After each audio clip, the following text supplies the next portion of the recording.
देखिए, good evening students. आज हम आप लोगों के साथ कुछ नई चीज़ों को डिस्कस करने जा रहे हैं। जैसे आप लोगों ने कल का वीडियो मेरा देखा होगा, नहीं देखा होगा तो उसको प्लेलिस्ट में जाकर देख लीजिएगा। बहुत ही महत्वपूर्ण वीडियो है।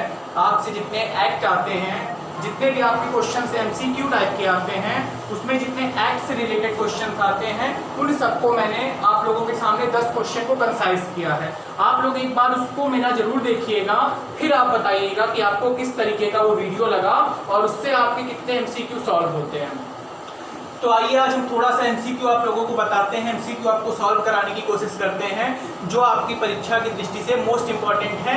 ये कुछ MCQ आपके पेपर में, पिछले साल के कुछ पेपरों में मैंने इन सारे MCQ को निकाला है और इन सारे MCQ को निकालने के साथ साथ आप लोगों के साथ इसको शेयर करने जा रहे हैं। आप लोग इसको ध्यान से देखिएगा, ध्यान पूर्वक अच्छे से आप लोग खुद इस पर विचार कीजिएगा कि मेरा कौन कौन सा कितना आपने करेक्ट आंसर दिया है। आप लोग कमेंट बॉक्स में खुद करके जरूर बताइएगा। इसका जो आप लोग वीडियो देखेंगे उसको आप लोगों को डिस्क्रिप्शन बॉक्स में मिल जाएगा। आपको अगर वीडियो देखना होगा एक्ट का, जितने संवैधानिक विकास के क्रम को देखना होगा, तो आप उस मेरे एक्ट वाले वीडियो को जरूर देखिएगा, तो आप लोगों को ये क्वेश्चंस आसान लगने लगेंगे। आइए स्टार्ट करते हैं। पहला क्वेश्चन पूछा है, किस एक्ट के तहत विभागीय कार्य प्रणाली का शुरुआत हुई? विभागीय कार्य प्रणाली की शुरुआत हुई। पहला क्वेश्चन है, किस एक्ट के तहत विभागीय कार्य प्रणाली की शुरुआत हुई?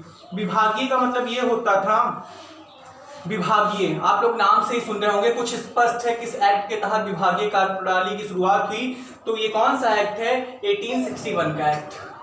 मतलब यहाँ पे क्या हुआ था, तो यहाँ पे आप लोगों को देखते होंगे, यहाँ पर जो प्रांतीय विधान परिषद थी, उसमें क्या हुआ था, तो वहां की सदस्य संख्या बढ़ाई गई थी और वहां पर प्रांतों को कुछ अधिकार दिए गए थे और उसी प्रांतों को अधिकार दिए थे, अर्थात केंद्र और प्रांतों के बीच में एक संबंध, जैसे आप लोग केंद्र राज्य संबंध आज का देखते हो, उसी तरीके से यहाँ पे कुछ दिखाई पड़ता है।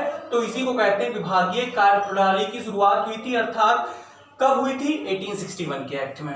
अब ये एक्ट आया है तो इसके बारे में हम पीछे और सारी बातों को आपको हिंट करते हैं, जिससे आप लोग पिछला वीडियो को देखें और इस वीडियो से उसको रिवाइज करने की कोशिश कीजिए। इस एक्ट के तहत, 1861 के एक्ट के तहत आपको पहली बार गवर्नर जनरल को अध्यादेश जारी करने की शक्ति मिली। अध्यादेश का मतलब ये होता है, जब आपका जो संसद है सेशन में नहीं है, अर्थात संसद जब चल नहीं रही होती है, जैसे 3 सत्र होते हैं, बजट सत्र, मानसून कालीन सत्र और शीतकालीन सत्र, तो इनके बीच में कुछ कुछ का गैप होता है, तो उस टाइम आपकी संसद जो होती है वो विश्राम कर रही होती है, विश्रांत काल बोलते हैं। तो उस टाइम क्या होता है, अगर देश को कानून की जरूरत पड़ जाती है उस टाइम, तो मंत्री परिषद की रिकमेंडेशन पे या मंत्री परिषद की सलाह पर राष्ट्रपति एक अध्यादेश निकालता है। अध्यादेश का मतलब ये होता है कि अस्थायी कानून। तो अस्थायी कानून का उल्लेख आर्टिकल 123 के तहत किया गया है। किस एक्ट के तहत आया था? तो आर्टिकल कौन सा एक्ट था? 1861 का एक्ट। क्वेश्चन आता है, किस आर्टिकल के तहत अध्यादेश की शक्ति गवर्नर जनरल को मिली थी? 1861 के एक्ट के तहत।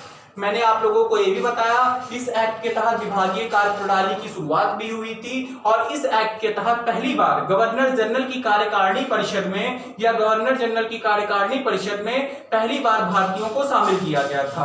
और डॉक्टर सत्येंद्र प्रसाद सिन्हा इस जो आप लोगों की गवर्नर जनरल की कार्यकारिणी परिषद में पहली बार ऐसे थे किसी भारतीयों को अपॉइंट किया गया था। तो इसमें कई सारी इंपॉर्टेंट बातें हैं और आप लोग ये भी ध्यान रखे रहेगा, अध्यादेश का उल्लेख आर्टिकल 1, 2, 3 अर्थात 123 में है। इसका उल्लेख कहां पे है? 123 में है। और अध्यादेश की अधिकतम अवधि कितनी होती है? 6 महीने 6 हफ्ता। 6 महीने 6 सप्ताह ये अध्यादेश की अधिकतम अवधि होती है। जिस तरीके से राष्ट्रपति को अध्यादेश का अधिकार मिला है, उसी तरीके से राज्यपाल को भी अध्यादेश का अधिकार मिला है आर्टिकल 161 के तहत। तो इतनी बातें आप लोगों ने इन 2 क्वेश्चंस के तहत देखी। किस एक्ट के तहत गवर्नर जनरल को अध्यादेश जारी करने की शक्ति मिली है? कौन सा एक्ट? 1861 का एक्ट ऑफ 1861। अगला क्वेश्चन आएंगे, किस एक्ट के तहत कंपनी के कर्मचारियों को निजी व्यापार या उपहार नहीं ले सकते हैं? तो आप लोगों ने देखा है जो आपका 1773 का रिफ्लेक्टिंग एक्ट है, उसमें ये कहा गया था कि जो कंपनी के कर्मचारी होंगे वो तो ना अपना कोई निजी व्यापार शुरू करेंगे, वो कंपनी के ही लिए काम करेंगे, कंपनी ही उन पे कंपनी के लिए काम करेंगे, और जो कंपनी होगी कंपनी ही उनको वेतन देगी, और ना कोई उपहार ले सकते हैं।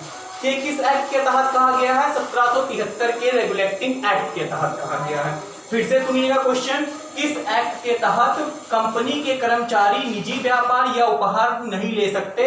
तो 1773 का रेगुलेटिंग एक्ट। इस एक्ट के तहत पहली बार बंगाल का जो गवर्नर था उसमें जनरल शब्द जोड़ा गया। इस एक्ट के तहत भारत में सबसे पहली बार सर्वोच्च न्यायालय की स्थापना की गई।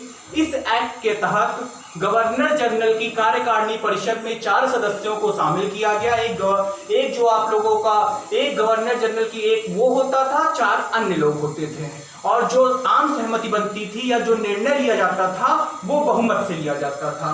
तो इस एक्ट के माध्यम से इतनी बातें आप लोगों को ध्यान रखनी है। अगर क्वेश्चन आता है बंगाल का प्रथम गवर्नर, हम आगे आप लोगों को बताएंगे, तो कौन था? क्लाइव था। बंगाल का अंतिम गवर्नर कौन था? तो बंगाल का अंतिम गवर्नर वारेन हेस्टिंग, और वही बंगाल का प्रथम गवर्नर जनरल बना था वारेन हेस्टिंग। इसमें आप लोगों को कंफ्यूजन होती है, तो इस कंफ्यूजन को हम आगे दूर करेंगे नेक्स्ट चैप्टर में। किस एक्ट के तहत सुप्रीम कोर्ट पर यह रोक लगा दिया गया कि वह कंपनी के कर्मचारियों के विरुद्ध, क्वेश्चन सुनिए, कार्रवाई नहीं कर सकती जो उन्होंने एक सरकारी अधिकारी की हैसियत से किया है? तो ये क्या, जो सरकारी अधिकारी की हैसियत से कार्य कर रहा है उस पर क्या है? सुप्रीम कोर्ट पर यह रोक लगा दी गई है कि वो कंपनी के कर्मचारियों के विरुद्ध कोई कार्रवाई नहीं कर सकता है। जो कौन से? जो सरकारी अधिकारी की हैसियत से कार्य कर रहे हैं, जो ब्रिटिशर्स हैं, उस पर क्या कहा गया है? वो क्या उस पे ये कहा गया है कि उस पे जो उसके विरुद्ध कोई कार्रवाई नहीं कर सकते हैं, अर्थात आपका सुप्रीम कोर्ट जो डिसीजन देती है तो उसको हम पिटीशन दायर कर सकते हैं। और कहां पे? ब्रिटेन की प्रिवी काउंसिल्स में, अर्थात इंग्लैंड की प्रिवी काउंसिल्स में उसको हम पिटीशन दायर कर सकते हैं। उसका निर्णय सर्वमान्य होता है। तो इस तरीके से सरकारी अधिकारी की हैसियत से किया गया। तो 1781 का सेटलमेंट एक्ट, और इस एक्ट के थ्रू जो आप लोगों का इस एक्ट के थ्रू ये भी आप लोग जाने रहिएगा, इस एक्ट के थ्रू बंगाल का जो गवर्नर जनरल था या बंगाल की जो शक्ति थी उसे अपने जो बिहार के क्षेत्र में और उड़ीसा के क्षेत्र में भी विधि बनाने का अधिकार मिला था बंगाल के गवर्नर जनरल को। इसको हम लोग क्या बोलते हैं? Act of settlement. पूछा जाता है किस एक्ट को सेटलमेंट ऑफ एक्ट बोलते हैं? तो 1781 के सेटलमेंट ऑफ एक्ट को एक्ट ऑफ सेटलमेंट बोलते हैं। अगला क्वेश्चन है, किस एक्ट के तहत गवर्नर जनरल की परिषद की संख्या 4 से घटकर 3 हो गई? तो 1784 का पिट्स इंडिया एक्ट। इसमें क्या हुआ था पिट्स इंडिया एक्ट में? तो इसमें गवर्नर जनरल की इसमें हम आप लोगों को कुछ और इंपॉर्टेंट बात बताते हैं। जो अब तक गवर्नर जनरल की कार्यकारिणी परिषद में 4 लोग थे, अब इसमें कितने लोग हो गए? 3 लोग हो गए। और गवर्नर जनरल की कार्यकारिणी परिषद का जो अधिकतम कार्यकाल हो गया वो कितना था? 5 वर्ष के लिए था। उन लोगों के जो परिषद का कार्यकाल था वो कितने वर्ष का था? 5 वर्ष का था। इसमें बोर्ड ऑफ कंट्रोल और बोर्ड ऑफ डायरेक्टर का भी गठन हुआ था। बोर्ड ऑफ कंट्रोल और बोर्ड ऑफ डायरेक्टर आप लोग जानते होंगे। तो बोर्ड ऑफ कंट्रोल और बोर्ड ऑफ डायरेक्टर का इसके तहत गठन हुआ था। किसके तहत? 1784 के पिट्स इंडिया एक्ट के तहत। इतनी बातें आप लोग इसके बारे में जानते हैं। और गवर्नर जनरल को हटाने का अधिकार किसको सौंपा गया था? तो बोर्ड ऑफ कंट्रोल। जब तक बोर्ड ऑफ कंट्रोल या बोर्ड ऑफ डायरेक्टर, जब तक दोनों लोग अपनी आम सहमति नहीं देते थे तब तक गवर्नर जनरल को हम अपने पद से नहीं हटा सकते थे। ये आप लोग जाने रहिएगा। देखिए, एक आप लोगों का 2 चीजें होती है, एक बोर्ड ऑफ कंट्रोल जो कंपनी के मामलों को देखता था, और एक बोर्ड ऑफ डायरेक्टर की ही बिहाफ पर हम लोग गवर्नर जनरल को क्या करते थे? पद से हटाते थे। अगला क्वेश्चन है, गवर्नर जनरल व परिषदों की सदस्यता की योग्यता के लिए सदस्य को कम से कम भारत में 12 वर्षों तक भारत में रहने का अनुभव हुआ हो। कम से कम भारत में 12 वर्षों तक भारत में रहने का अनुभव हुआ हो। नियंत्रक मंडल के सदस्यों का वेतन भी भारतीय कोष से दिया जाना तय हुआ। अब तक क्या था? अब तक कहां से दिया जाता था? अब तक वहां की कोष से दिया जाता था, अब उसे कहां पे इसको किस कोष से दिया जाने लगा? 1793। बहुत इंपॉर्टेंट क्वेश्चन है कि जो वहां पे जो यहाँ के जो यहाँ नियंत्रक मंडल के जो सदस्य होते थे, जो कंपनी के सदस्य होते थे, उसका जो वेतन हो गया वो भारतीय कोष से दिया जाने लगा। किस एक्ट के थ्रू? 1793 के एक्ट के थ्रू। और इसमें क्या कहा गया था कि अगर कोई गवर्नर जनरल की जो परिषदों की सदस्यता की योग्यता होती है, उसे कम से कम 12 वर्षों तक भारत में रहने का अनुभव हो, 12 वर्षों तक वो भारत में रह रहा हो या भारत में रह चुका हो, उसी को सदस्यों का वेतन या भारतीय कोष और जो उनका वेतन और भत्ता होता था वो भारतीय कोष से दिया जाने लगा। ये कहा गया था 1793 के एक्ट में। अगला क्वेश्चन है, विधायी कार्यों को प्रशासनिक कार्यों से अलग किस एक्ट के तहत किया गया? तो 1853 के तहत। जो विधायी कार्य हैं जैसे आज भी अलग है, एक विधायी होता है, एक प्रशासनिक होता है, एक वित्तीय होता है, तो किस एक्ट के थ्रू किया गया था? तो 1853 के। क्वेश्चन सुनिएगा, विधायी कार्यों को प्रशासनिक कार्यों से किस के तहत अलग किया गया था? तो 1853 के एक्ट के तहत। किस एक्ट के तहत गवर्नर जनरल विधान परिषद की संख्या में वृद्धि हुई? इस परिषद में कम से कम 6 सदस्य और अधिकतम 12 सदस्य हो सकते थे। और वो भी कैसे थे? गैर सरकारी सदस्य अर्थात भारतीयों को अधिक से अधिक शामिल किए जाने की बात की गई थी। किस एक्ट में? 1861 के एक्ट में। भारतीयों को अधिक से अधिक क्या करने के लिए? गवर्नर जनरल की जो कार्यकारिणी परिषद होती है, गवर्नर जनरल की जो विधान परिषद थी, उसमें क्या किया गया? अधिकतम कितने? कम से कम 6 सदस्य, अधिकतम 12 सदस्य, और जिसमें क्या किया गया कि भारतीयों को वरीयता दी गई। उसमें गैर सरकारी सदस्यों का जो प्रभुत्व होता है उसको बरकरार किया गया, उसको अधिक किया गया। तो मतलब भारतीयों को अधिक से अधिक शामिल करने की बात की गई। किस एक्ट में? 1861 के एक्ट में। मैंने इसके बारे में आप लोगों को पीछे भी बताया। किस एक्ट के तहत केंद्रीय एवं प्रांतीय विधान परिषदों में निर्वाचित सदस्यों की संख्या में वृद्धि हुई? केंद्रीय एवं प्रांतीय विधान परिषदों में निर्वाचित संख्या की वृद्धि हुई 1861 में। वही बात आती है, क्या हुआ? इसमें भी उन लोगों की वृद्धि हुई 1861 के एक्ट में और 1861 के एक्ट में। आप लोगों ने इतनी चीजों को देखा, केंद्रीय एवं प्रांतीय विधान परिषदों के निर्वाचित सदस्यों की संख्या में वृद्धि हुई। अब कुछ हम आप लोगों को और इम्पोर्टेंट बात बताते हैं। 1892 का आप लोग अधिनियम देखे थे, तो इस अधिनियम के तहत अप्रत्यक्ष निर्वाचन प्रणाली की शुरुआत हुई थी। और इसमें क्या हुआ था? भारतीयों को बजट पर बहस करने की शक्ति मिली थी, किंतु पूरक प्रश्न पूछने की शक्ति नहीं मिली थी। सिर्फ वो बहस कर सकते थे, बजट पर वाद विवाद कर सकते थे, ये सारी चीजों की उनको छूट मिली थी 1892 के एक्ट के द्वारा, 1892 के अधिनियम के द्वारा। 1909 का अधिनियम जो मोस्ट इंपॉर्टेंट अधिनियम है, इस अधिनियम के द्वारा मुसलमानों को पृथक निर्वाचन के आधार पर उनको बांटा गया। मुसलमानों को, जिसे हम लोग मार्लिमेंटो रिफॉर्म एक्ट बोलते हैं, क्योंकि 1906 में अरुण मंडेल कमेटी की सिफारिश पे 1909 का जो एक्ट बनाया गया था, क्या किया गया था? क्योंकि 1906 में आप लोगों को पता है सिमला में क्या हुआ था? मुस्लिम लीग की स्थापना हुई थी। तो इन सभी कारणों से, इन सभी रीजन के कारण वहां पे राष्ट्रवादी और चरमपंथी विचारधारा अपने आक्रामक रूप में थी। इस कारण से क्या हुआ था? तो मुसलमानों के लिए पृथक निर्वाचन की बात की गई थी 1909 के अधिनियम के द्वारा। और इसमें यह भी बात की गई थी कि अब भारतीयों को बजट पर उन लोग कौन सा प्रश्न पूछ सकते हैं? भारतीयों को बजट पर पूरक प्रश्न पूछने की अनुमति मिली। बजट पर या भारतीय तथा प्रांतीय परिषद को भी शक्तियां मिली। इन सभी शक्तियों को 1909 के अधिनियम में देखते हैं।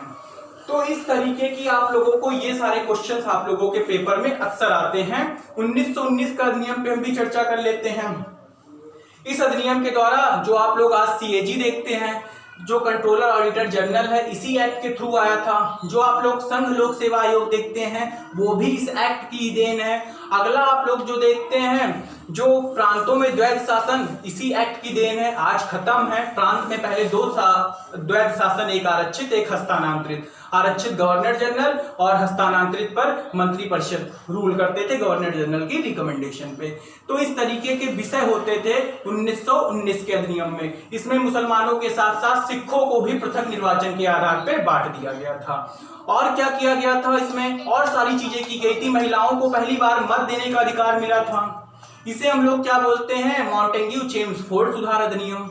1935 का जो अधिनियम था 1935, इसमें कई सारी, एक संघीय न्यायालय की स्थापना, एक फेडरल न्यायालय की स्थापना, अखिल भारतीय स्वायत्तता, और प्रांतों को जो आप लोगों का जो प्रांतों को ये अधिकार दिए, इसमें आप लोगों की संघ सूची, राज्य सूची, समवर्ती सूची पहले से इसमें परिलक्षित होती है, दिखाई पड़ती है। तीनों सूचियों स्पष्ट रूप से 1935 के एक्ट में दिखाई पड़ती हैं। तो ये सारी चीजें इसमें दिखाई पड़ती है। और क्या किया गया था, जो अवशिष्ट सूची थी उस पर कानून बनाने की शक्ति गवर्नर जनरल को मिली थी। क्वेश्चन पूछा जाता है किस एक्ट के थ्रू अवशिष्ट सूची पर कानून बनाने की शक्ति गवर्नर जनरल को मिली थी, तो वो यही एक्ट है आप लोगों का। कौन सा एक्ट है, किस एक्ट के द्वारा, 1935 के एक्ट के द्वारा। इस एक्ट के माध्यम से प्रांतों को जो संघीय सूची, प्रांतों को जो प्रांतीय सूची होती थी, अर्थात राज्य सूची और समवर्ती सूची पर कानून बनाने के अधिकार प्रांतों को मिला था। इस एक्ट के थ्रू एक फेडरल न्यायालय की स्थापना हुई थी। इस एक्ट के थ्रू सांप्रदायिकता का और अधिक विस्तार किया गया था। और क्या किया गया था, इस एक्ट के थ्रू ब्रिटिश संसद की सर्वोच्चता, जो ब्रिटिश संसद की सर्वोच्चता थी, जो ब्रिटिश पार्लियामेंट की सर्वोच्चता थी, उसको खत्म किया गया। इस एक्ट के थ्रू कई सारे रिफॉर्म किए गए, कई चीजें चेंज हुई। आपसे पेपर में बहुत तरीके के क्वेश्चंस आप लोगों को देखने को मिलते हैं। आगे की क्लास में हम फिर इसी तरीके के क्वेश्चन लेके आएंगे। तब तक के लिए धन्यवाद।